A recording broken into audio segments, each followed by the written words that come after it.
त्वय्यर्चनं चापि ते हस्तावञ्जलैकथाश्रुतिरतः करेणोक्षिसम्प्रेक्षते स्वस्तत्यां व्यसनं शिरोनतिपरं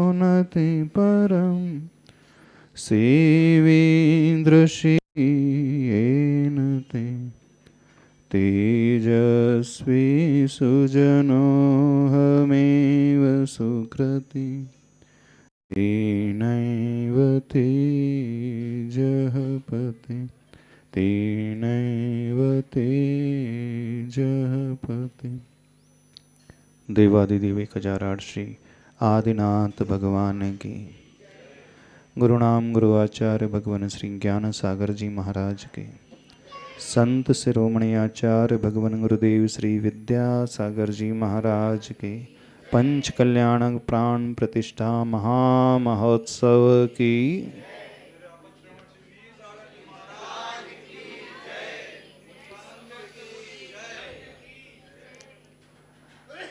दुनिया में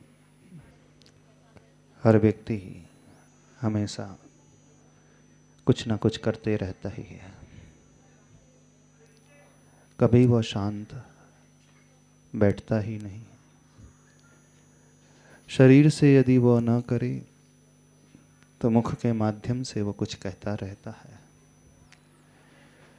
मुख का भी यदि वह प्रयोग न करे तो उसका मन हमेशा एक यात्रा ही करते रहता है। योगों से रहित हम कभी होते नहीं हैं। काय वांग मनः कर्म योग। आचार्य प्रवर उमा स्वामी महाराज श्री ने तत्वार्थ सूत्र ग्रंथ में सूत्र दिया है, काय की, वचन की और मन की क्रियाओं का नाम, कर्म का नाम योग है। वह क्रियाएं दोनों प्रकार की होती हैं, शुभ और अशुभ। क्रियाओं से हम कभी शांत हो ही नहीं सकते। कुछ ना कुछ हम हमेशा या तो मन से सोचते रहते हैं या तो वचनों के प्रयोग से कुछ कहते रहते हैं अथवा शारीरिक गतिविधि के माध्यम से अपने काय का प्रयोग करते रहते हैं। अब जैसा हमारा योग होगा, जैसे हमारी एक्टिविटीज होगी, उसी के अनुरूप हमें फल भी मिलता है। कर्म सिद्धांत के अनुसार कर्म का आश्रव भी होता है। कर्म का आश्रव कभी रुक नहीं सकता, हमेशा वो जारी ही रहता है। हम कभी नहीं रुक सकते। अपने आप को सुखी बनाने के लिए हमें कर्मों से ऊपर उठना बहुत आवश्यक है, लेकिन कर्मों से ऊपर उठने के लिए भी कुछ कर्म करने पड़ते हैं। बड़ी विचित्रता है। कर्मों को जीतने के लिए, कर्मों को त्यागने के लिए, कर्मों को छोड़ने के लिए, कर्मों से ऊपर उठने के लिए भी कुछ कर्म करना ही पड़ता है। बड़ा आश्चर्य से लगता है कि हमारा उद्देश्य कर्मों से ऊपर उठना है, क्योंकि जब तक कर्म रहेंगे तब तक उसका फल मिलता ही रहेगा। फिर वो कर्म चाहे शुभ हो अथवा वो अशुभ हो, वो फल देते ही रहेंगे। और जब तक हम शुभ और अशुभ के चक्कर में घूमते रहेंगे, हम भटकते ही रहेंगे। कभी हम सुखी और शांत हो ही नहीं सकते। तो कौन सा ऐसा रास्ता है जो हम कर्मों से ऊपर उठ सकें? कई बार ऐसा प्रतीत होता है हम कुछ नहीं कर रहे हैं, शांत बैठे हैं। हम शरीर का प्रयोग नहीं कर रहे हैं, हम अपने वचनों का प्रयोग नहीं कर रहे हैं, और ऐसा भी लगता है मैं सोच भी तो नहीं रहा हूं, मन से भी मैं कुछ नहीं कर रहा हूं। कुछ ना करना, शांत बैठना, यह भी एक क्रिया ही है। जैसे भोजन करना एक क्रिया है, वैसे भोजन न करके उपवास करना भी एक एक्टिविटी ही है। जैसे चलना फिरना, घूमना फिरना, दौड़ना, खाना पीना, ये एक्टिविटीज हैं, क्रिया हैं। वैसे इन क्रियाओं को ना करके सो जाना, सोना भी एक क्रिया ही है, वर्ब उसमें भी लगा हुआ है ना, स्लीपिंग। लगता है जब व्यक्ति सोता है तो मैं कुछ नहीं कर रहा हूं, तब भी वह कुछ न कुछ करता ही रहता है। एक भी पल ऐसा नहीं है हमारा 24 घंटों में जहां हम कुछ ना करते हों, हमेशा हम करते ही रहते हैं। जब व्यक्ति चुपचाप शांत होकर के बैठ गया, तब उसका बाहरी मन कहने लगता है मैं तो कुछ कर ही नहीं रहा हूं। उस समय भी बहुत कुछ करते हैं। रादर जब हम शरीर से कुछ नहीं करते, वचनों से कुछ नहीं करते, मन से सबसे अधिक करते हैं। और मन का किया हुआ बड़ा अजीब प्रकार का होता है, खतरनाक भी हो सकता है और बड़ा अच्छा भी हो सकता है। यहाँ जो महोत्सव आने वाला है, शुरू होने वाला है, पंचकल्याण प्रतिष्ठा महोत्सव, वहां भी एक क्रिया होने वाली है। कौन सी क्रिया होने वाली है? भगवान को बनाने की क्रिया, पाषाण से परमात्मा को निर्मित करने की क्रिया। अब देखो, वे भगवान आदिनाथ प्रभु नेमिनाथ भगवान वे स्वयं बन गए, लेकिन मंदिर में जो भगवान बैठते हैं वो स्वयं नहीं बनते, उन्हें बनाना पड़ता है। बड़ी विचित्रता है। उन्हें बनाने के लिए किसी दूसरे की आवश्यकता है। उन्हें बनाने के लिए अच्छे पात्र की आवश्यकता है। जितना अच्छा रचनाकार होगा, जितना अच्छा पात्र होगा बनाने वाला, वो भगवान भी उतने अच्छे ही बनेंगे, मानना। अब जो ओरिजिनल भगवान है उनके लिए हमारी आवश्यकता नहीं, उनके लिए किसी साधु की, किसी आचार्यों की आवश्यकता नहीं, उसे उनके लिए किसी श्रावक की आवश्यकता नहीं, किसी अन्य पात्र की आवश्यकता नहीं। वो स्वयं पात्र हैं, स्वयं अपने आप को बना रहे हैं, कोई दूसरे पात्र की आवश्यकता नहीं। एक वो ऐसा खेल जो खिलाड़ी भी वही है, खेल भी वही है, खेल का फल पाने वाला भी वही है, खेल का निर्णय देने वाला भी वही है, और खेल खेलने वाला भी वही है। आचार्य ने एक बहुत अच्छा दोहा लिखा है, खेल खेल में, हाँ, खेल सको तो खेल लो एक अनोखा खेल, आप खिलाड़ी आप खेल, बनो खिलौना खेल। यहां पर खिलाड़ी भी वही है, खेल भी वही है, खिलौना भी वही है, और कोई नहीं है। किसके लिए? ओरिजिनल भगवान के लिए। वही खिलाड़ी, वही खेल, वही खिलौना, वही करने वाले, वही सब कुछ मार्क्स देने वाले, वही पेपर लिखने वाले, वही पेपर सेट करने वाले, रिजल्ट भी डिक्लेयर करने वाले वही है। लेकिन वे भगवान हमारे काम में नहीं आते। आते? आदिनाथ भगवान आपके काम में आते? जो ओरिजिनल आदिनाथ भगवान है, सिद्धालय में बैठ गए, वो हमारे काम के हैं? कोई काम के नहीं हमारे। हम तो उन्हें देख भी नहीं सकते। कहाँ देखते? हमने तो आज तक उन्हें नहीं देखा। आपने देखा? हमने तो देखा ही नहीं आज तक। आपने देखा आदिनाथ भगवान को? हाँ। नहीं, हमने तो नहीं देखा आज तक। हमने किसी भगवान को नहीं देखा, वो दिखते भी नहीं है, वो हमारे काम भी नहीं आना, हम उन्हें छू भी नहीं सकते। जा सकते उनके पास, उनके चरणों को अब छू भी नहीं सकते, कोई नहीं छू सकता। इवन गंधर्व परमेष्टि भी नहीं छू सकते, इवन सौधर्मेंद्र भी नहीं छू सकता। वो तो अपने में मस्त रहते हैं, उन्हें किसी से कोई लेना देना नहीं, कोई फर्क नहीं पड़ता उन्हें किसी की आवश्यकता नहीं है, और वो हमें कुछ देंगे भी नहीं। संसारी व्यक्तियों के लिए, श्रावकों के लिए वो कुछ नहीं प्रदान करने वाले हैं, कुछ कार्य के नहीं है। वो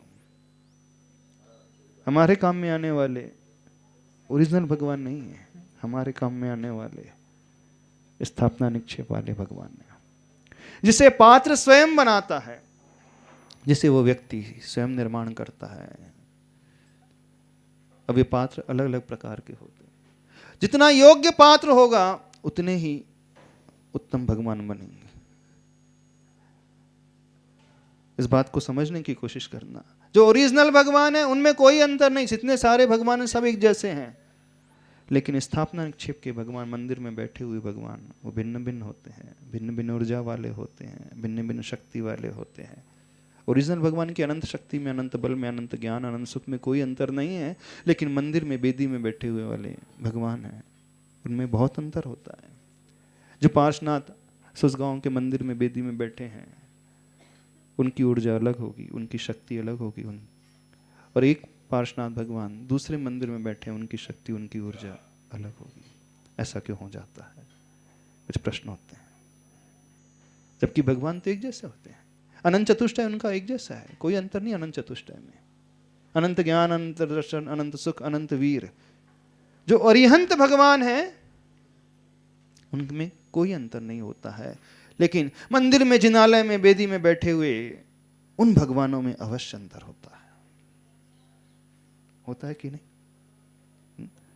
आदिनाथ भगवान बड़े बाबा कुंडलपुर वाले भी हैं, आदिनाथ भगवान चांदखेड़ी वाले भी हैं, आदिनाथ भगवान सांगानेर वाले भी हैं, आदिनाथ भगवान आपके वेदी में भी बैठे हैं, अष्टापद में भी आदिनाथ है, 52 गजम में भी आदिनाथ है, सब जगह आदिनाथ ही आदिनाथ है। लेकिन सारे अंतर को लिए हैं कि नहीं है? कि नहीं है? बता दो, आप लोगों की धारणा क्या है? पहले हम आपकी धारणा समझ लें। हाँ, सांगानेर के आदिनाथ, कुंडलपुर के आदिनाथ, चांदखेड़ी के आदिनाथ और आपके मंदिर के आदिनाथ, 52गंज में भी आदिनाथ ही है ना? 52गंज में भी आदिनाथ ही है। हाँ, सबसे बड़े कौन से हैं? 52गंज के, कि कुंडलपुर वाले, कि सांगानेर वाले, कि चांदखेड़ी वाले? बता दो, आपसे जानना है। तुवंजी वाले भी, और गोलाकोट वाले भी। गोलाकोट में भी आदिनाथ है, हनुमानताल जबलपुर में भी आदिनाथ है। हाँ, सबसे बड़े आदिनाथ कौन से हैं? चलो आपसे पूछ रहे हैं आज। हाँ, वो बोल रहे 52गंज के सबसे बड़े आदिनाथ है। शरीर से, अवगाहना से, शक्ति से, ऊर्जा से। गंधोदक कौन सा अतिशयकारी सबसे बड़ा? हाँ, कि सबका गंधोदक एक जैसा? चलो बता दो। सांगानेर के आदिनाथ भगवान का गंधोदक अलग एनर्जी को लिए होगा, बिल्कुल आप टेस्ट कराना लैब में। क्वालिटी सबके अंतर को लिए हुई होगी, एक जैसा हो ही नहीं सकता। क्यों नहीं हो सकता? क्योंकि वो प्रतिमा जो है, भगवान है, स्थापना निक्षेप के प्रभु हैं, वो एक जैसे है ही नहीं। उन सब प्रतिमाओं की ऊर्जा भिन्न भिन्न है, और उस प्रतिमा में ऊर्जा जो भिन्न भिन्न पैदा होती है, निर्मित होती है, उसमें बहुत सारे फैक्टर्स होते हैं जो रोल अदा करते हैं। एक ऊर्जा है उस पाषाण की ऊर्जा है, एक ऊर्जा है उसमें सूर्य मंत्र देने वाले आचार्य भगवान की, उन साधुओं की ऊर्जा है।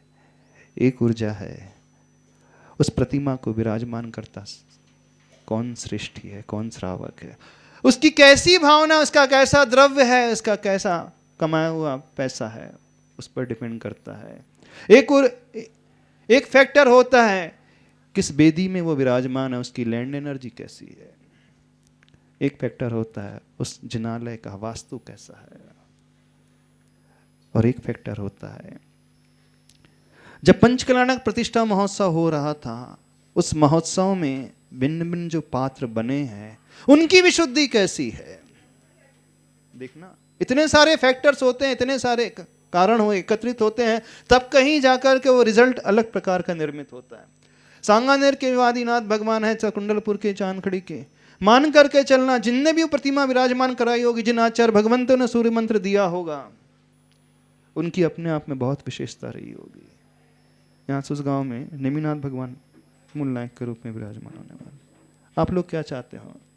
आपके जो नेमिनाथ भगवान सुसगांव के इस पाषाण के जिनालय में बन करके तैयार हो जाएंगे, कैसे रहें? अतिशयकारी हो जाए चाहते हो? जब जब आपके जीवन में कोई समस्या आए, कोई पारिवारिक परेशानी आए, कोई आर्थिक समस्या आए, कोई जॉब की टेंशन आए, ले ऑफ बहुत चल रहा है, मान लीजिए आप सुन रहे हैं, हायरिंग फ्रीज हो गई है, मान लीजिए आप सुन रहे हैं, इंक्रीमेंट नहीं हो रहा है, क्योंकि आप आईटी वाले तो आपकी भाषा में बोल रहे हैं। हाँ, क्योंकि आपको वही चाहिए, इंक्रीमेंट चाहिए, अच्छा प्लेसमेंट चाहिए, है ना, अच्छा डेजिग्नेशन चाहिए, अच्छा लोकेशन चाहिए, और क्या चाहिए? क्या चाहिए बता दो? रिलोकेशन चाहिए। हाँ, नया जगह जो है ट्रांसफर होना, अच्छी जगह चाहते हो। यदि कोई भी समस्या, आपकी कोई भी परेशानी है, यदि आप चाहते हैं आपकी समस्या का समाधान आपको मिल जाए, नेमिनाथ भगवान के चरणों में मिल जाए, जानते हैं उसमें सबसे अहम रोल किसका होगा? हा? सबसे अहम रोल किसका होगा? गुरु का तो रहेगा ही, उस पाषाण का तो रहेगा, लेकिन जो पात्र बनेंगे पंचकल्याणक प्रतिष्ठा महोत्सव में, जो उस प्रतिमा को विराजमान करने वाला नेछावर करता है, जो दाता है, जो विधिनायक प्रतिमा को विराजमान करेगा, जो अन्य मुनि श्रीनाथ भगवान की प्रतिमा को विराजमान करेगा, जो श्रावक जितना पुण्यशाली और जिसकी विशुद्धि जितनी निर्मल होगी, जिसका द्रव्य जितना निर्मल होगा, जिसकी नीति न्याय की कमाई होगी, जिसकी भावना जितनी विशुद्ध होगी, उस विशुद्धि के कारण उस प्रतिमा में, उन भगवान में अतिशय आ जाएगा, बिल्कुल आ जाएगा। बड़ी विचित्र बात है, भगवान की प्रतिमा के कारण हम में अतिशय आता है, हमें लाभ होता है, लेकिन यहां उल्टा गणित चल रहा है। या आप लोगों की विशुद्धि के कारण प्रतिमा में अतिशय आएगा। अब ये वाले भगवान, जो मंदिर में बैठने वाले भगवान, वो श्रावकों पर आधारित हो गए, गुरुओं पर आधारित हो गए, उस पाषाण पर आधारित हो गए। जबकि होता क्या है, भगवान हमें सब कुछ देने वाले हैं, हम भगवान पर आधारित हैं, लेकिन ये वाले भगवान हम पर आधारित हो गए, आप पर आधारित हो गए। सौधर्मेंद्र जितना विशुद्ध परिणाम को लिए होगा, वो भगवान के माता पिता। सबसे ज्यादा इंपॉर्टेंस यदि किसी का है तो माता पिता का मान लेना। उस माँ की भावना जितनी निर्मल होगी, उस पिता की भावना जितना उच्चता को लिए हुई होगी, क्योंकि जन्म देने वाले, बीज को पैदा करने वाले हैं, वो वृक्ष जो फलीभूत होगा, शीतल छाया को देगा, घनत्व को लिए होगा, सुंदरता को लिए होगा, अनेक प्रकार के फलों को देगा, अनेक जीवों को आश्रय देगा। वो जो वृक्ष, तीर्थंकर रूपी वृक्ष जब खड़ा होगा, वो वृक्ष तब अच्छा फलेगा जब उसका बीज अच्छा होगा, और उस बीज को जन्म देने वाली तीर्थंकर की माता है, पिता है। सबसे उत्तम पात्र यदि माता पिता होंगे तो मानना वो बीज भी जो वृक्ष का निर्माण करेगा वो भी बहुत उच्च श्रेणी का होगा। जो माता पिता की भूमिका निभा रहे हैं उनसे खास कर कहना है, अपनी विशुद्धि कई गुना बढ़ाएं, अपनी कषायों को छोड़ दें, परिणामों को निर्मल कर लें। ओरिजिनल माता जो होती है ना, तीर्थंकर भगवान की, जो तद्भव मोक्षगामी जीव को, तीर्थंकर को जन्म देती है, तीर्थंकर जैसे श्रेष्ठ पुण्यात्मा को जन्म दे देती है, ये निश्चित है वहीं से वो जन्म लेने वाले हैं। लेकिन उस माता को भी अपनी विशुद्धि को बढ़ाने के लिए 56 कुमारियां और अष्टकुमारियां देवियों की आवश्यकता हो जाती है। उस माता को भी संस्कार देने के लिए 6 महीने से सारी प्रोसेस शुरू हो जाती है। आप बताइए, आप भी माँ हो, है ना, बहुत सारी माँ बैठी हैं। आपने जो अपने बच्चे को जन्म दिया था, कितने महीने पहले प्लानिंग शुरू की थी? पूछना चाहते, हाँ?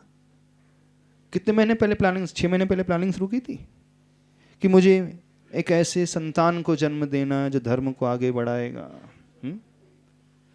6 महीने पहले मैं पिक्चर नहीं देखूंगी, मोबाइल यूज नहीं करूंगी, कषाय नहीं करूंगी, झगड़ा नहीं करूंगी, गलत नहीं खाऊंगी पीऊंगी, ज़्यादा शॉपिंग नहीं करूंगी, ऐसी तैयारी की थी। कितनी माँ है आज ऐसे भी, जितनी माँ बटी हैं? 6 महीने पहले कुछ तैयारी की थी? नहीं की। 6 महीने पहले नहीं की। वो तुम्हारा जी एक्सीडेंटली हो गया सब कुछ। आज के ज़माने में सब एक्सीडेंटली हो जाता, तो तैयारी तो बहुत दूर की बात। ऐसी होता है, हाँ? अरे सोचो, उस माँ को 6 महीने पहले अभ्यास शुरू करना पड़ता है अपनी भावनाओं को निर्मल करने के लिए, जबकि सत्यता यही है कि उसी गर्भ से, उसी कोख से वो जन्म लेने वाला है। क्या आवश्यकता हो गई उस माँ के लिए ऐसी तैयारी करनी? तो जो यहाँ तीर्थंकर भगवान की माँ बन रही है, उनसे कहना है विशुद्धि सबसे ज्यादा वो बढ़ाए उस पिता को। मात्र माँ के लिए दोष नहीं दे रहे, पिता के लिए भी बात कर रहे हैं। जितने पिता बन गए हैं, क्यों? राजा श्रेयांश, भरत, चक्रवर्ती, बाहुबली, अब तो तुम पिता हो ना। भले ही सौधर्म हो, अभी पात्र बने हो, लानतो, कौन से लानतो? इंद्र, हाँ, शुक्रेंद्र, पिता हो ना। अभी तो वो तो अभी तो इंद्र नहीं, अभी तुम पिता हो। इंद्र तो 21 तारीख से बन जाओगे, जब कलावा आपके हाथ में आ जाएगा, जब संकल्प लोगे तब से आप इंद्र कहलाओगे। अभी तो आप पिता हो। जब आप पिता बनने थे, आपने कितने महीने प्लानिंग पहले शुरू कर दी कि मैं ऐसे संतान को जन्म देना चाहता हूँ जो धर्म की प्रभावना को, धर्म के रथ को बहुत आगे बढ़ाए, संसार में बहुत प्रगति करे। की थी किसी ने पिता ने? नहीं की थी, नहीं की थी ना, न माँ ने की न पिता ने की। तो फिर आपकी कोख से कौन सी संतान होगी? तीर्थंकर जैसी? नहीं, फिर कौन सी होगी? किस टाइप की होगी? फिर शिकायत करते हैं आप कि महाराज जी बेटा साथ ही नहीं देता है, बुढ़ापे में संभालता ही नहीं है, हाँ, अपने अपने बारे में सोचते रहता है, उसे अपने अलावा कुछ नजर ही नहीं आता है, विषय कषाय में उलझ करके रह गया, इधर उधर भागते ही रहता है। शिकायत यही करते हो ना। शुरुआत वहीं से कर देना चाहिए, वहीं से नहीं, उसके पहले 6 महीने से। अब तीर्थंकर की माता को 6 महीने लगे तो आपको कितने लगना चाहिए? उस माता की इतनी विशुद्धि शुरू से रहती है, उनको 6 महीने पहले से तैयारी करना पड़ी, तो आपको कितने पहले से करना पड़ेगा? आज की माता को पूछना चाह रहे हैं, कंपैरेटिव स्टडी करें, हम पूछ रहे हैं। हाँ, जब से गर्भ नहीं, गर्भ से 6 महीने पहले तीर्थंकर की मां ने तैयारी की, आपको तो शादी के पहले ही तैयारी करना पड़ेगा। सोचना पड़ेगा, इन्हें मानसिक थॉट प्रोसेस इस प्रकार से बनाना पड़ेगा कि नहीं, ऐसे जीव को मैं जन्म देना चाहती हूं, तब कहीं जाकर के वो पुण्यशाली जीवात्मा आपकी कोख में आकर के जन्म लेगी। नहीं तो नहीं हो सकता, क्योंकि आज का वातावरण बड़ा खराब है। उन पिता से भी कहना है, हाँ, ठीक है, अब जो हो चुका है हो गया है, अभी जो नहीं बन पाए हैं उनसे कहना भी, अथवा जो बनने के लिए प्लानिंग कर रहे हैं उनसे कहना है, अथवा जो भविष्य में शादी करने की, विवाह करने की प्लानिंग कर रहे हैं उन सबसे कहना है, विवाह जो किया जाता है धर्म प्रवाह को आगे बढ़ाने के लिए किया जाता है, ठीक है, उस उद्देश्य को रख करके। तो सबसे पहले माता पिता की विशुद्धि। विशुद्धि का अर्थ क्या है? सभी पात्रों से कह रहे हैं, विशुद्धि का अर्थ है जहां कषायों की मंदता हो जाती है, उसका नाम है विशुद्धि। यानी जब से आपने ये सोच लिया है अथवा पात्रता हासिल कर ली है, कौन सी पात्रता? चाहे माता पिता की हो, चाहे सौधर्मेंद्र की पात्रता हो, चाहे कुबेर की हो, चाहे महायज्ञ नायक हो, यज्ञ नायक हो, ईशान, सानत कुमार, माहिंद्र, ब्रह्म, ब्रह्मोत्तर, लांतव, कापिष्ट, शुक्र, महाशुक्र, सतार, सहस्रास, आनत, प्राणत, आरण, अच्युत, 16 सर्ग के इंद्र को लेकर के, अथवा भरत चक्रवर्ती, बाहुबली, अथवा राजा श्रेयांस, अथवा राजा सोम, अथवा मंडलेश्वर राजा, जो भी आपने पात्रता हासिल की है, ये मत समझना वो छोटा काम करने जा रहे हो, आप बहुत बहुत बहुत बड़ा कार्य करने जा रहे हो। जितने पात्र बनेंगे, सारे के सारे पात्र बहुत महान कार्य करने जा रहे हैं। आपका परिणाम जितने विशुद्ध रहेंगे, उस होनहार भगवान आत्मा के परिणाम उतने विशुद्ध रहेंगे, क्योंकि सराउंडिंग का इफेक्ट भी उतना ही पड़ता है।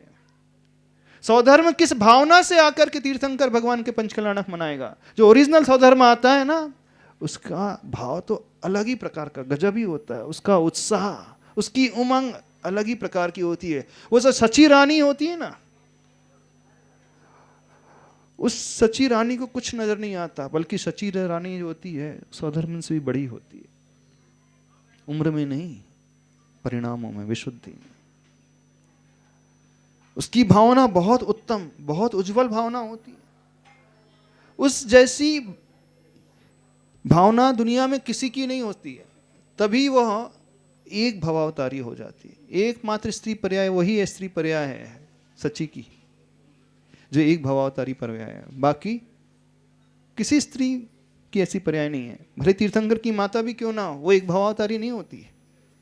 मात्र सौधर्मेंद्र की सची जो होती है, वो एक भाव में मुक्त होने वाली, सौधर्म से पहले मुक्त होने वाली, सौधर्म के जो विचार होते होंगे, भाव होते होंगे, उससे भी उज्जवल भाव सची के हैं। तभी तो इतनी जल्दी उसे फल मिल रहा है। हम फल देख करके उस कारण का अंदाज लगाएं, उस विशुद्धि को समझने की कोशिश करें। तो जो दूसरा महत्वपूर्ण पात्र होता है, उस सची का पात्र और सौधर्मेंद्र का पात्र, दोनों ही एक भवावतारी पात्र होते हैं। यानी अगले भाव में मनुष्य बनकर के, मुनि बनकर दीक्षा लेकर के मोक्ष जाने वाले, और वो कुबेर,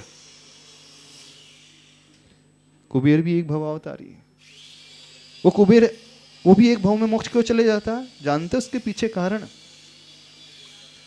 जब वह कुबेर भगवान के समोसरण का निर्माण करता है, रचना कर देता है, दुनिया की सबसे अद्भुत कृति मानी जाती है। उससे बढ़िया कृति, उससे बढ़िया सृजन कोई होता ही नहीं। आज की बिल्डिंग्स, आज के भवन, आज के सभा मंडप, आज के प्रवचन मंडप, आज के पेंडाल क्या होंगे? क्या वास्तु, क्या शिल्प, क्या आर्ट, क्या कला, सब कुछ अलग ही प्रकार के, एक अलग ही दुनिया का। लेकिन इतना करते हुए भी उस कुबेर बस यही सोचते रहता है। जब सौधर्म से उसकी चर्चा होती है, सौधर्म कुबेर इंद्र के झुके हुए मुख को देख करके पूछता है कि तुमने तो इतना बड़ा कार्य अच्छा किया, महान कार्य किया, तीर्थंकर भगवान के समोसरण का निर्माण कर दिया, तुम्हें तो बड़े प्रसन्न होना चाहिए, आनंद से फूलना नहीं समाना चाहिए, लेकिन तुम चेहरा क्यों लटकाए हुए? उसका जवाब क्या होता है? कहाँ तीर्थंकर जैसे महान दिव्य आत्मा, कहाँ इनका वैभव, कहाँ इनकी महिमा, कहाँ इनका प्रताप। कितना तो इनका प्रताप है, उस प्रताप की, उस महिमा की तुलना में मैंने जो समोसरण बनाया है बहुत फीका है। पाया इनकी महिमा के अनुरूप मैं कुछ भी नहीं कर पाया, इनके प्रताप, इनके पुण्य के अनुरूप, इनकी साधना के अनुरूप मेरा जितना भी कार्य है, जो भी मैंने रचना की है बहुत फीकी है। जबकि फैक्ट ये था कि उससे महान कृति कोई थी नहीं। जैसा समोसरण उसने बनाया था उससे महान कोई बन ही नहीं सकता था। फिर भी वो क्या सोच रहा है कि मैं कुछ नहीं कर पाया। इतना डाउन टू अर्थ है क्यों? सौधर्म, कुबेर, भरत चक्रवर्ती, इंद्रो, तुम क्या सोच रहे हो? हमने बहुत महान कार्य कर लिया ना। अभिमान में फूल रहे हो? हाँ, अभिमान तो हो रहा होगा। इतने सारे लोगों में हम ही पात्र बन पाए, 16 इंद्र, हम ही भरत चक्रवर्ती, हम ही बाहुबली, हम ही सौधर्म, हम ही श्रेयांश सोम बन पाए, बाकी पीछे छूट गए। ये विचार तो आता होगा। अथवा ये विचार तो नहीं आता है, फंस गए बोली लेकर के, वो चक्कर में आ गए महाराज जी की प्रेरणा सुन करके। एक दूसरा विचार, एक थॉट प्रोसेस ये भी आता है। 5 दिन की बात है, 7 दिन की बात है, वो भैया जी सुहा सुहा कराएंगे, हम सुहा सुहा के अलावा कुछ करेंगे नहीं। हमारे 1 करोड़ निकल गए, 50 लाख निकल गए, 35 निकल गए, 40 निकल गए। ये विचार तो नहीं आ रहा? सबसे पूछ रहे हैं, क्योंकि कुबेर को नहीं आता है, उनकी कुबेरानी को, इंद्र को नहीं, उनकी इंद्रानी को आता है। वो बाद में फिर धीरे से पॉइंट करती हैं, ऐसी क्यों बोली ले ली? क्यों रितेश, भरत चक्रवर्ती, ऐसा तो सुनने में नहीं आया? वहां से बोली लेकर के आए होंगे और सुनने पड़ा होगा, अरे कहाँ फंस गए, किसके चक्कर में आ गए? 7 दिन की नाटक है, उसमें कुछ नहीं है, 5 मिनट का रोल होगा, भैया जी 5 मिनट के लिए बुलाएंगे, 1 मिनट के लिए बुलाएंगे, और बोले 2 मिनट के लिए, 5 मिनट के लिए 35 लाख, 50 लाख, 1 करोड़। कितनों के मन में ये विचार आ रहा है? हम थोड़ा सा पूछना चाहते हैं। देखो जो आ रहा है तो बता देना। बहुत महंगी बोली आ गई, बोले कितने के मन में महंगी बोली लग रही है? चाहे 21 लाख की जो भी दियो, बोले इससे तो अच्छा था छोटे से गांव में बन जाते, 1 लाख में बन जाते, 2 लाख में बन जाते। बोले पिछले बार अच्छा था जब 2015 में पंचकल्याण होता चिंचवड़ में, मतलब 5 लाख का सौदा बन गया था, 1 लाख में 3 लाख में सारे काम हो गए थे। बोले पिछले बार ज्यादा फायदे में थे हम। बोले अभी नुकसान में है। कितने लोगों के मन में ये विचार आ रहा है अभी हम नुकसान में आ गए? पूछ रहे हैं, बता रहे हैं, पूछना चाह रहे हैं आप क्या बने हो। और कई तो ऐसे होंगे जो सोच रहे होंगे बढ़िया रहा है, हम तो उस दिन आए नहीं बोली में, हम तो पहले से साफ हो गए, दूर रह गए थे, अपने काम में बिजी हो गए थे। कई तो ऐसे होंगे। कितने लोग ये सोच रहे हैं बढ़िया रहे, हमको पात्र नहीं बने, हम तो सामान्य इंद्राणी बन करके मजा लूटेंगे, बल्कि उस दिन एक दिन बोली ले लेंगे उस दिन, और पात्र प्रक्षालन की बोली लेंगे, वही मजा लूटेंगे, स्टेज में आकर के बैठ जाएंगे। कितने लोग ऐसा सोच रहे हैं? ऐसा सोचने वाले भी कई होंगे, क्योंकि जब पात्र चयन था ना उस दिन बहुत सारे लोग गायब थे। हाँ, क्यों, क्या सोच करके गायब हो जाते हैं? इतनी महंगी बोली कौन लेगा? और वो बाद में पात्र नहीं बन करके प्रसन्न होते हैं। एक वो है जो पात्र बन करके दुखी हो रहे हैं, हम फंस गए हैं। एक वे हैं जो पात्र नहीं बन करके प्रसन्न हो गए हैं, हम बच गए हैं। बिल्कुल ऐसे ही कह रहे हैं। क्यों हैदराबाद, तुम क्या सोच रहे हो? फंस गए कि बच गए? और बड़ा बनना था। अभी भी मौका है, भगवान को विराजमान करना है। हाँ, देखना, उस कुबेर की भावना को समझने की कोशिश करना। कुबेर ने इतना अच्छा सृजन किया, इतने अच्छे समोसरण का निर्माण किया, लेकिन वो अभिमान से नहीं भरा कि दुनिया में इससे श्रेष्ठ कुछ हो नहीं सकता, मैं हूं वो पुण्यशाली जिस समोसरण बनाया, बल्कि वो तो चिंता में डूब गया, शोक में डूब गया, मैं कुछ कर ही नहीं पाया। बस ये भावना थी कुबेर की, और उसी भावना के बलबूते पर वो कुबेर भी एक भवावतारी हो जाता है, अगले भाव से मोक्ष चले जाता है। तो जितने पात्र बने हैं, पात्र बन करके अभिमान बिल्कुल मत करना और कहना कोशिश तो थी और अच्छा हम बन पाते, लेकिन हम नहीं बन पाए, हम नहीं दे पाए। जैसा समोसरण होता है, जैसा पंचकल्याणक होता है, जैसी भगवान की विभूति होती है, जैसी उनकी महिमा होती है। अरे देखो आचार्य भगवान के चरणों में रह करके, अभी नेवरा पंचकल्याणक हुआ, वहाँ सौदर्य में जानते कितने का बना? छोटे 8 घर की समाज है, कितने का बना होगा? अज्यूम करो। हाँ, कितने का बना होगा? इमेजिन कर सकते हो? 8 घर की समाज है। नेवरा क्या बहुत इंडस्ट्रियल एरिया है क्या, कि मेट्रो सिटी है? 13 घर की समाज है, मेट्रो सिटी है नेवरा। जैन समाज बहुत बड़ी है, वहाँ सब बहुत बड़े बड़े इंडस्ट्रियलिस्ट रहते हैं, बड़े बड़े बिजनेस टाइकून रहते हैं। क्या रहते हैं? छोटे से हैं, 3.5 करोड़ का सौदर्येंद्र एक छोटे से गांव में बना, और दे करके बन करके बड़ा प्रसन्न हो रहा है। और आप लोग तुलना करेंगे हम तो बड़े अच्छे रहे, हम तो सस्ते में निपट गए। जो ये सोचते हैं कि हम सस्ते में निपट गए, हम पीछे रह गए, हम तो चक्कर में, भैया जी के चक्कर में आए ही नहीं, हम तो फंसे ही नहीं, हम पीछे रह गए, बढ़िया रह गए, बच गए। अशोक जी, आप बच गए हो कि फंस गए हो कि खुश हो रहे हो?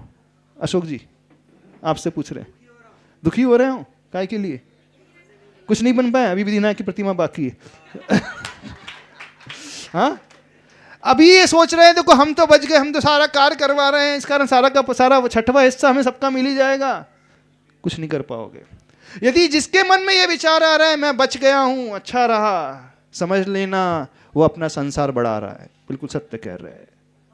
होता तो ये है, होना ये चाहिए, हम प्रभु के निकट पहुंच रहे हैं और खुशी हो रही है, आनंद हो रहा है, तो वो निकट भव्य जीव है, क्योंकि उसके मन में हर्ष उल्लास पैदा हो रहा है। मेरा जैसा भाग्यशाली, मेरे जैसा पुण्यशाली तो कोई होगा नहीं, मुझे पात्रता मिल गई है, पंचकल्याणक प्रतिष्ठा महोत्सव करने की पात्रता।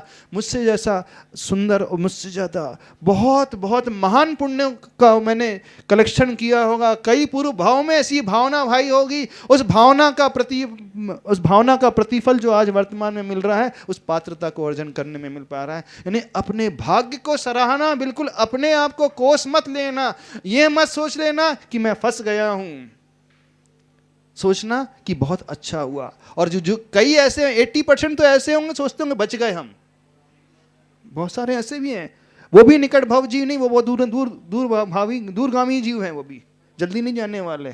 क्यों? वो किस में खुश हो रहे हैं? भगवान से दूर रहने में खुश हो रहे हैं। जो निकट भव्य जीव होता है भगवान के निकट आकर के प्रसन्न होता है, न कि दूर रह करके। तो जो लोग ये धारणा बना करके चलते हैं कि हम पात्र नहीं बन रहे हैं, अच्छा रहा है, हम तो कम में साधारण इंद्राणी बन जाएंगे, वही आनंद लेंगे, उनमें और उनमें ज़्यादा अंतर नहीं रहेगा। हाँ, भोजनशाला में थोड़ा अंतर रहेगा, तो भोजन तो अपने घर में हम कर लेंगे अच्छा से अच्छा। कुछ ऐसे भी दिमाग लगाने वाले होते हैं। बिल्कुल सत्य कह रहे हैं। हाँ, ऐसे भी दिमाग लगना। यहां बनियागिरी बिल्कुल मत लेकर के आना। सारे पात्रों से कह रहे हैं बिल्कुल बनियागिरी मत ला लेना, बल्कि अहो भाग्य मानना, मेरा जीवन धन्य हो गया, मेरी पर्याय धन्य हो गई, मेरी आंखें धन्य हो गई, मेरे हाथ धन्य हो गए, मेरा शरीर धन्य हो गया, मेरे चरण धन्य हो गए, मेरी एक एक इंद्रियां धन्य हो गई। और मैंने जो जीवन में अर्जन किया, पाप कमा करके पैसा कमाया, आज मेरा द्रव्य भी धन्य हो गया। यदि मैं ये नहीं कार्य करता तो जरूर विषय कषाय में उड़ाता, एक फ्लैट और ले लेता, एक फ्लैट की और बुकिंग कर लेता, एक गाड़ी की और बुकिंग कर लेता, एक बहुत अच्छा टूर और निकाल लेता, अथवा ज्वेलरी और जोड़ लेते। यही करते, इसके अलावा कुछ नहीं करते ना। जो व्यक्ति दान के क्षेत्र में आगे नहीं आते हैं, पात्र के क्षेत्र में आगे नहीं आते हैं, वे अपने बचे हुए द्रव्य का क्या उपयोग करते हैं? पुण्य के क्षेत्र में करते हैं, विषय कषायों के क्षेत्र में करते हैं, प्रॉपर्टी को जोड़ने में करते हैं, परिग्रह को बढ़ाने में, मूर्छा को बढ़ाने में करते, इसके अलावा कुछ नहीं करते। तो वो जो द्रव्य सिर्फ पाप के अलावा कहीं नहीं जाता, तो अहोभाग्य मानना, आपका महाभाग्य मानना, हे प्रभु धन्य है। नेमिनाथ भगवान के चरणों में झुक जाना, पार्श्वनाथ भगवान के चरणों में झुक जाना, हे प्रभु धन्य है, आपने हमें मौका दिया इस पात्रता को हासिल करने में। हम अपने द्रव्य का सदुपयोग कर पा रहे हैं। यदि आप ये मौका नहीं देते, ये इतना अच्छा सुंदर कार्यक्रम नहीं होता, तो नियम से हम वही कार्य करते जो सारा संसार करते हुए आ रहा। संसार में रहने वाले वे जीव विषय कषायों की ओर जो दौड़ रहे हैं, परिग्रह को जमा करने में भाग रहे हैं, हम भी वही कर रहे होते। यानी अफसोस मनाना पर खुश होते हैं वे लोग, खुश होते जो कुछ नहीं कर रहे हैं। और आप लोग अनुग्रह के भाव से भरना। विशुद्धि तब बढ़ेगी जब आप ग्रेटिट्यूड की फीलिंग से भरोगे। सारे पात्र से कह रहे हैं, चाहे वो सौधर्म बन रहा हो, चाहे वो कुबेर इंद्र बना हो, चाहे महायज्ञ बने हो, चाहे कोई भी इंद्र बने हो, दान दे मन, क्या बोला? दान दे मन हर्ष की चिंता की टेंशन कि फंस गए। जब हर्ष होता है तो वो फलीभूत होता है। हर्ष तभी होता है जब अंदर विशुद्धि होती है। बिना विशुद्धि के हर्ष आनंद उत्पन्न होता ही नहीं। यदि चिंता की लकीर पैदा हो रही है माथे पे, टेंशन का भाव पैदा हो रहा है, विशुद्धि नहीं हो रही है। तो विशुद्धि की भावना ग्रेटिट्यूड की फीलिंग से।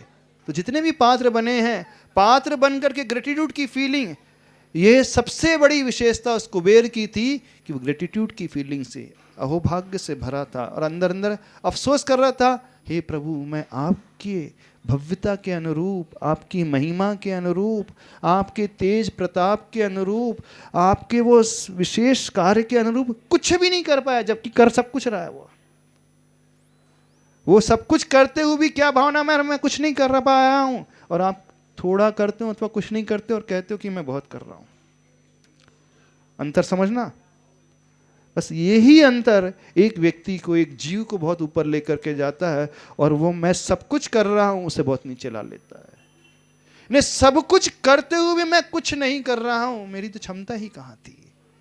और वास्तव में देखा जाए अपनी क्षमता ही कहां है। अपन तो स्थापना निक्षेप से ही कर रहे हैं।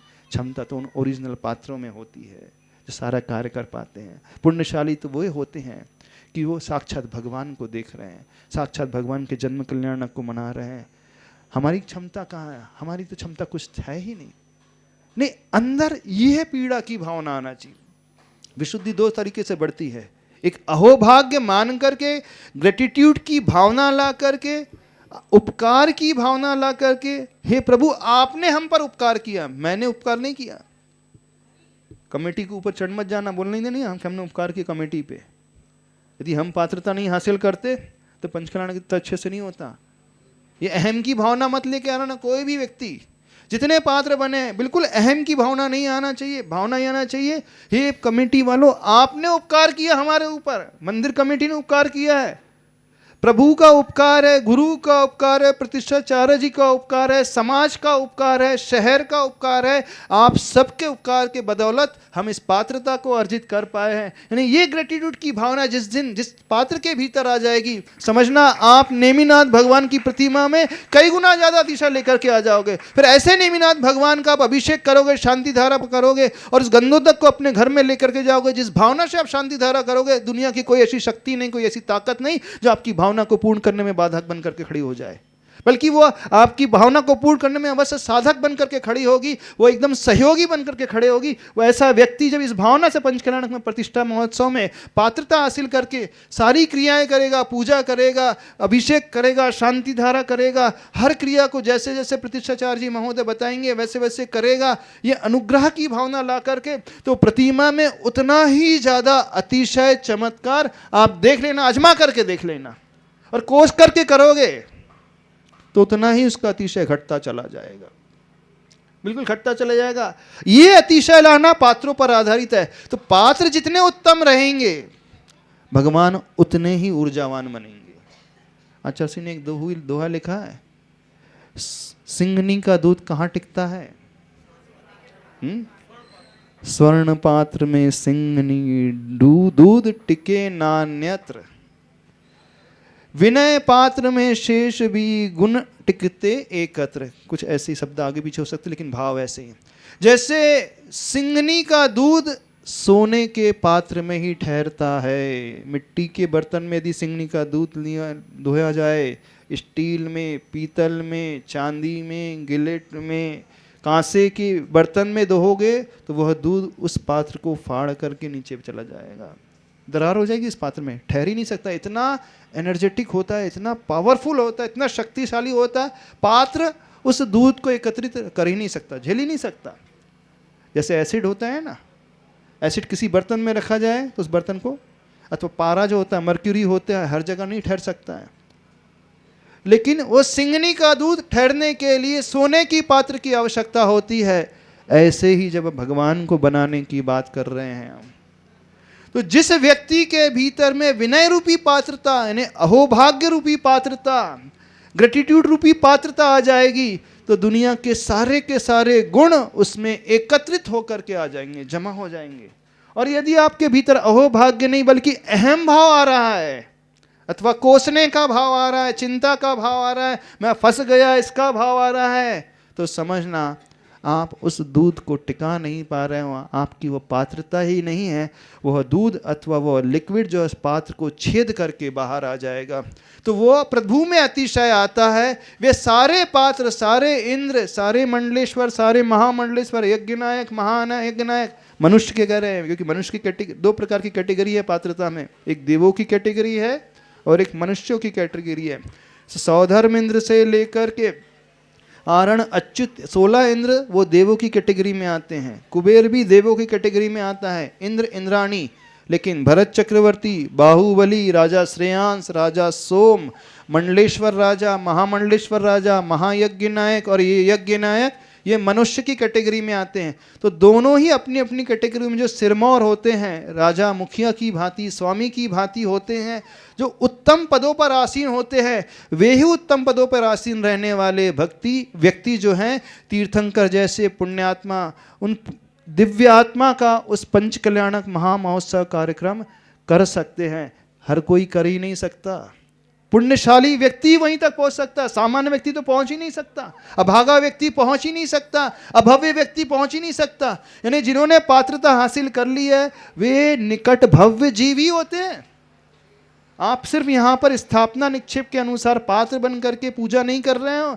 ये मानना आप आने वाले समय में उस भव्यता को उजागर करने का एक उपक्रम कर रहे हो। यानी जितने भी पात्र बन रहे हैं आने वाले समय में मनुष्य देवता तो बनेंगे ही, फिर बाद में पुनः आकर के मनुष्य गति में जन्म लेकर के वे उसी रास्ते पे चलने वाले साबित हो जाएंगे जिस रास्ते पर तीर्थंकर नेमिनाथ भगवान ने कदम बढ़ाया है। यानी आप भगवान को नहीं बना रहे हो, जो मंदिर में बैठने वाले भगवान है ना, उनका निर्माण नहीं कर रहे हो। आप किसका निर्माण कर रहे हो? अपने होनहार भगवान आत्मा का सृजन कर रहे हो। तो जितने भी पात्र बने हैं वे आने वाले समय में क्या बनेंगे? इंद्र तो बनोगे नहीं, इंद्र के अलावा मुनि भी बनने वाले हो। बिल्कुल। अभी आप देवों की कैटेगरी में बैठोगे, फिर भगवान के समोसरण में मुनियों की कैटेगरी में बैठने वाले हो। सत्य है, ऐसे ही नहीं कह रहे हैं, ऊपर ऊपर बहलाने के लिए नहीं कह रहे हैं, समझाने के लिए नहीं कह रहे हैं। यदि आप लोगों को लग रहा है कि महाराज जी लोग तो समझाने के लिए कहते रहते हैं, अब हमने उन्हें इतना दान दिया है, हमने उन्हें इतनी पात्रता हासिल की है, तो थोड़ा सा तो शाबाशी देना चाहिए ना, मोटिवेशन देना चाहिए ना, खुश हो जाए आप। नहीं, खुश होने के लिए नहीं, जो फैक्ट है उस बात को बताने के लिए कह रहे हैं। सत्यता यही है। क्यों? आप लोग उन पुण्यशाली चंद लोगों में से हों, चंद जीवों में से हों जो उस भीड़ से ऊपर उठ कर के टॉप मोस्ट पोजीशन में आ गए। भीड़ में हमेशा ज़्यादा जगह रहती है, ज़्यादा लोग रहते हैं, भीड़ हमेशा सामान्य लोगों की होती है। जैसे किसी मैनेजमेंट में कमेटी जो होती है, चाहे बड़ी कंपनी हो, मैनेजमेंट कमेटी में कितने लोगों की संख्या होती है? कितने मेंबर्स होते हैं? मैनेजमेंट पॉलिसी जो डिसाइड करते हैं कितने होते? लाखों होते। जैसे TCS है, वहाँ एम्प्लॉयज़ कितने होंगे? लैक्स में होंगे ना। जितनी भी सर्विस प्रोवाइडिंग इंडस्ट्रीज़ हैं वहाँ पे स्टाफ लेवल कितना होता है? लाखों की क्वांटिटी। और जो मैनेजमेंट पॉलिसीज डिसाइड करते हैं वो भी लैक्स में होते। कितने होते? थाउजेंड्स। हाँ, 100s में भी नहीं होते हैं, डबल डिजिट्स में ही होते हैं मैक्सिमम। वो भी कई जगह तो सिंगल डिजिट में ही होते हैं पॉलिसी मेकर्स। उन्हीं के अनुसार सारी पॉलिसीज डिसाइड होती हैं, बाकी जो निचली लेवल जो है वो एग्जीक्यूट करने वाली होती है। तो ऐसे ही समझना, जो पात्र बने हैं वो भीड़ से ऊपर उठ कर के, सामान्य लोगों से ऊपर उठ कर के वो विशेष लोगों की कैटेगरी में आ गए हैं। दुनिया का हर इंसान हमेशा विशेष बन करके जीना चाहता है ना? जनरल बन करके नहीं जीना चाहता ना। आप ट्रेवल कहाँ करना पसंद करते हो? जनरल कोच में? नहीं महाराज, जनरल में कहाँ बैठेंगे? हाँ, जनरल में तो जगह ही नहीं रहती बैठने की। फर्स्ट क्लास एसी अथवा सेकंड एसी अथवा थर्ड एसी चाहिए। थोड़ा सा अलग हट करके स्टेटस चाहिए और फैसिलिटीज़ चाहिए। स्टेटस भी नहीं, अच्छी फैसिलिटीज़ भी चाहिए। आप समाज में, सोसाइटी में जनरल पब्लिक बन करके रहना चाहते हो? नहीं रहता है। आप क्या चाहते हैं? सोसाइटी वाले हमें दिखे, हमें अप्रिशिएट करे, हमारी ड्रेस के बारे में कहे, हमारे फ्लैट्स के बारे में कहे, हमारी गाड़ी के बारे में कहे। जरा हट के, क्या बोलते हैं, क्या बोलते हैं, हट कर के दिखना चाहता है व्यक्ति। अंदाज जरा हट के दिखना चाहता है, हट के स्टेटस वो हट कर के मेंटेन करना चाहता है। वो भीड़ का हिस्सा बन कर के नहीं रहना चाहता है। भले ही सोसाइटी में कई सैकड़ों नहीं हजार भी फ्लैट हों, तो इतने सारे फ्लैट्स होने के पश्चात भी थोड़ा सा वो अपर कैटेगरी में रहना चाहता है। नहीं, भीड़ का हिस्सा तो बन करके मैं नहीं रहूँगा। वो लाइमलाइट में रहना चाहता है, ये चाहता है ना, दुनिया वाले मुझे थोड़ा सा अलग से पहचान सके। तो दुनिया के क्षेत्र में जैसे व्यक्ति हमेशा यह भावना भाता है कि मैं लाइमलाइट में रहूं, पॉइंट ऑफ अट्रैक्शन रहूं, मेरा स्टेटस सबसे ज़्यादा हट कर के रहे, मैं सामान्य कैटेगरी में नहीं रहूं। तो ऐसा ही धर्म क्षेत्र में भी होता है। वे ही लोग पात्रता हासिल कर पाते हैं जो ऊंची सोच वाले होते हैं। धर्म के क्षेत्र में यदि आपकी सोच ऊंची है, तभी इस उत्तम पात्रता को आप लोग हासिल कर पाए हों। अब पात्रता तो हासिल कर ली, लेकिन यह पात्रता पैसे से हासिल हुई? एक प्रश्न और पूछना चाहते हैं, पैसे से हासिल हुई?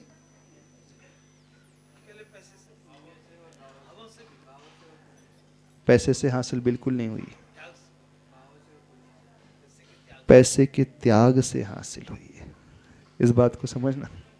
पैसे से हासिल नहीं हुई, पैसे के त्याग से, उस मोह के त्याग से, यानी उस उत्तम विशुद्धि के भाव से हासिल हुई है। जो लोग ये आर्ग्यू करते हैं तो पैसे वाले ही बोली ले पाते हैं, हम लोग तो छोटे लोग हैं, हम लोग क्या कभी पात्र नहीं बन पाएंगे। जो ईर्ष्या करने लगते हैं, चिढ़ने लगते हैं, टांग खींचने लगते हैं, उनसे कहना है ऊंचे लोग नहीं, ऊंची सोच वाले लोग जो है पात्रता हासिल कर पाते। पुणे जैसे नगरी में कैपेसिटी किसकी नहीं थी बताओ निश्चल? जितनी भी सोसाइटी में जो आईटी प्रोफेशनल हैं, किसकी कैपेसिटी नहीं रहती है? मॉनिटरी कैपेसिटी की मिस कोई कमजोर रहता है? ठीक है, 100,000 में ना बनना है, लेकिन अन्य पात्रता तो हासिल कर सकता। कोई भी व्यक्ति जो आईटी इंजीनियर है, आईटी प्रोफेशनल में है, अच्छा जॉब का पैकेज है, वो कैपेसिटी के अनुसार देखा जाए तो कोई भी कमजोर नहीं है। अब सारे के सारे ऑलमोस्ट इक्विवेलेंट ही हैं, 19-20 का अंतर होगा, इससे ज़्यादा अंतर नहीं होगा। ऑलमोस्ट सब कुछ सारे के सारे बराबर है। लेकिन इतने सारे पुणे में इतने सारे लोग होते हुए भी, इतने सारे आईटी प्रोफेशनल इंजीनियर्स होते हुए जिनका अच्छा अच्छा पैकेज है, लाखों में पैकेज है, किसी का तो 7 डिजिट में भी होगा। होगा क्यों नहीं होगा? नहीं होगा, होगा ना, करोड़्स में भी होगा पैकेज, तो कई का होगा। हाँ हाँ, आपके ही मंदिर में मिल जाएंगे, कई होंगे। लेकिन जिनका इतना पैकेज है उसमें से सारे लोग निकल करके नहीं आए। कौन निकल करके आए देखना।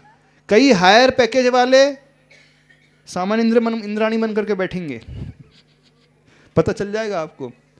और कोई जो एवरेज पैकेज वाले उस ऊंची पात्रता को हासिल करके उस स्टेज में नहीं बैठ रहे हैं, वो प्रभु के पूरी उस प्रतिमा में घटित होने वाली हर क्रिया को बड़ी ध्यान से देखते हुए, हर क्रिया को समझते हुए, हर क्रिया का भाव को पकड़ते हुए वो आनंद ले रहे हैं हर्ष उल्लास से, और वो पूजा विधि में सम्मिलित हो रहे हैं। तो आप अभी पात्र बन गए हो, आपने एक बहुत बड़ा कार्य कर दिया मोह के त्याग का। अब एक जो दूसरा कार्य करना है, उस विशुद्धि को बरकरार नहीं रखना है और बढ़ाना है।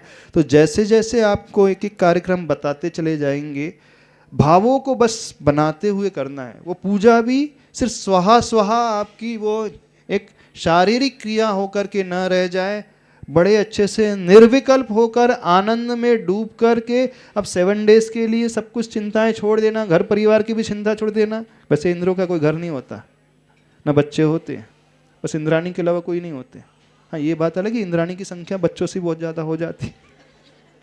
हाँ, परिवार वो इंद्राणियों का बहुत बड़ा हो जाता है, लेकिन बच्चे नहीं, पेरेंट्स नहीं, ऑफिस नहीं, नौकरी नहीं, कोई बिजनेस नहीं, उनके पास सारी रिद्धियाँ होती हैं। अणिमा आदि 8 रिद्धियों के वह स्वामी होते, जो चाहे जब चाहे तुरंत मिल जाता है, तो उन्हें कोई चिंता नहीं होती है, बड़े निष्फिक्र होते हैं, निश्चिंत होते हैं। तो आप निश्चिंत होकर के, निष्फिक्र होकर के, सारे विकल्पों को त्याग करके पूर्ण रूप से अब नेमी प्रभुमय अपने आप को बना लें। बात समझ में आ रही है? नहीं समझ में आ रही है?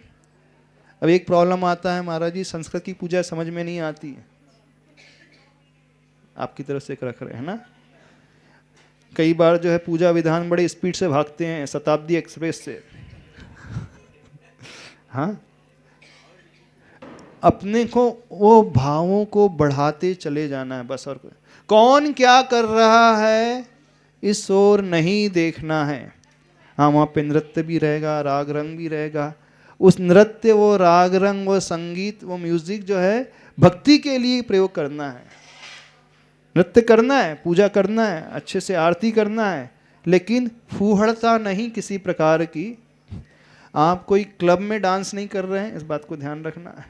हाँ, न्यू ईयर पार्टीज में कोई डांस नहीं कर रहे हैं, इस बात को भी याद रखना।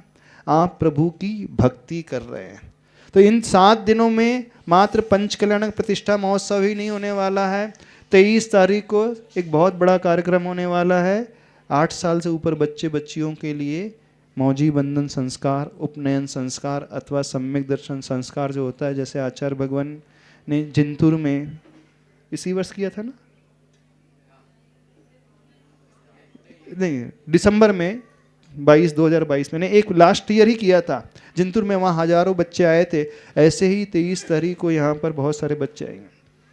तो एक लाभ वो मिलेगा यहाँ पे। दूसरा लाभ आपको पिछी परिवर्तन का भी मिलेगा। 26 तारीख को केवल ज्ञान कल्याणक के दिन भगवान का केवल ज्ञान देखने तो मिलेगा ही, साथ में 4 मुनि महाराज की पिच्छी भी मिल सकती है, अथवा देने का सौभाग्य भी मिल सकता है। तो जिन्होंने लास्ट टाइम फॉर्म भरा था लेकिन जो चूक गए थे, नहीं मिल पाई थी उन्हें पिछी, अथवा देने नहीं मिल पाया था, इस बार वो कोई भी चूके ना। और जो नहीं भर पाए थे, जो समझ नहीं पाए थे, कुछ लोग बड़े कन्फ्यूज़न में रह गए थे कि हमको पूरा बहुत सारे नियम लेना पड़ता है। ऐसा नहीं है, इसमें जितनी आपकी शक्ति है उसके अनुरूप वो फॉर्म दिया गया है। फॉर्म्स अधिक से अधिक लोग फिलअप करें, जितने आप ले सकते हो उतने ही नियम भरना है। हो सकता है आप लोगों की लॉटरी लग जाए। देखो, उस समय जो पिछी परिवर्तन हुआ था वो अलग था। ये तो भगवान के केवल ज्ञान कल्याणक के दिन, जिस दिन भगवान का केवल ज्ञान होगा, यानी वो भगवान की भी पिछी छूटेगी, उनका भी परिवर्तन होगा।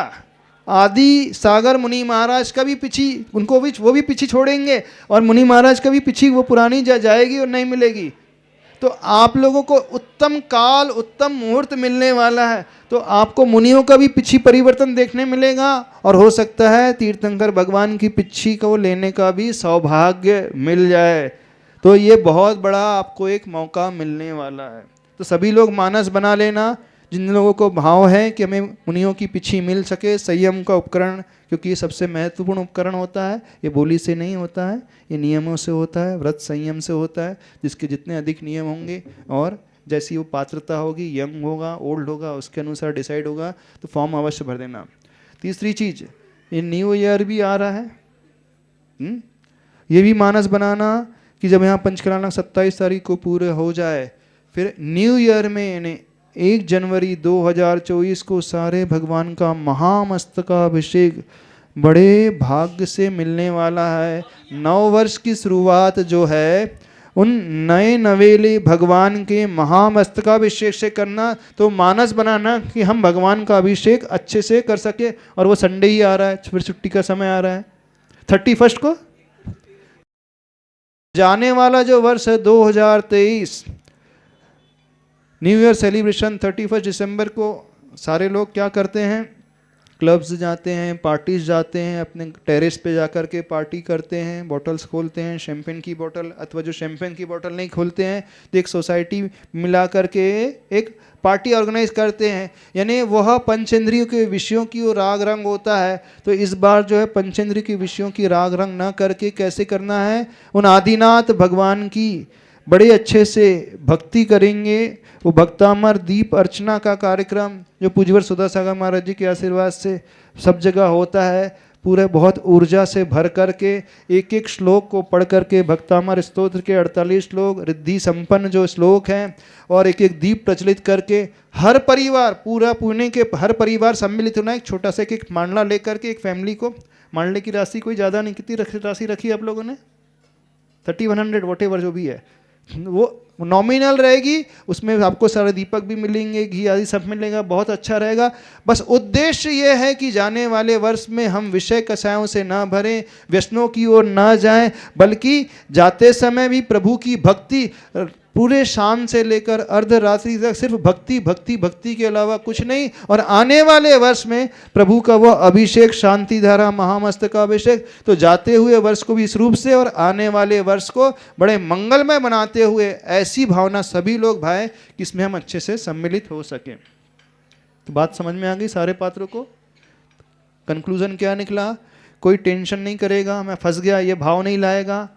हाँ, ज़्यादा से बोली ले ली, भैया के प्रभाव में आ गए, प्रतिष्ठाचार के प्रभाव में आ गए, मुनि महाराज की प्रेरणा के प्रभाव में आ गए, नहीं। जितने पात्र बांधे हैं अहो भाग्य मानना और अनुग्रह की भावना मानना, ग्रेटिट्यूड की फीलिंग लाना, प्रभु का उपकार मानना, गुरु का उपकार मानना। हे प्रभु, आपने हम लोगों को चुना इस पात्रता को हासिल करने में, अब हम अपनी विशुद्धि बढ़ाएंगे तो आप लोगों की जितनी विशुद्धि बढ़ेगी तो वे भगवान भी उतने ही चमत्कारी अतिशयकारी हो जाएंगे। और भविष्य में फिर आपको जो भी कोई प्रॉब्लम होगा तो आपको कहीं नहीं भटकना, किसी मिथ्या मार्ग का अवलंबन नहीं लेना है, इन्हीं नेमिनाथ भगवान के चरणों में आना है, झुक करके नमस्कार करना है, इनका अभिषेक शांति धारा करना और उस गंधोदक को अपने घर में लेकर जाना है। वो गंधोदक बड़ा अतिशयकारी, प्रभावशाली, औषधि गुणों से भरा हुआ, एनर्जी से भरा हुआ, तो आप हमेशा उससे एनर्जेटिक फील करोगे और अपने आप समस्याओं का समाधान आपको मिलता चला जाएगा।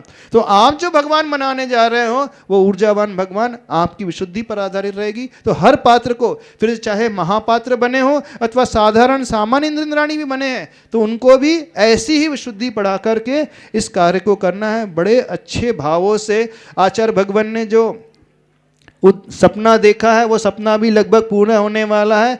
प्रतिभा जागृति का सपना चिंचवड़ में एक हॉस्टल हो गई है और पुणे सेंट्रल पुणे में एक दूसरी हॉस्टल की बिल्डिंग की भी बात चल रही है और लगभग वो भविष्य में आपको घोषणा सुनने के मिल जाएगी। तो आचार्य भगवान की महान अनुकंपा जो आप सभी को मिली, पुणे वासियों को, उस अनुकंपा का भी उपकार मानना है। और आप गुरुदेव के लिए नहीं, अपने आने वाली पीढ़ियों के लिए, आने वाली बच्चियों के लिए संस्कार देने के लिए, शिक्षण देने के लिए, जो आपके छोटे छोटे गाँव से बिलोंग करते हैं, MP, UP, राजस्थान आदि महाराष्ट्र से, वे आकर के यहाँ पर रह सकते हैं, शिक्षण अध्ययन कर सकते हैं, जॉब कर सकते हैं।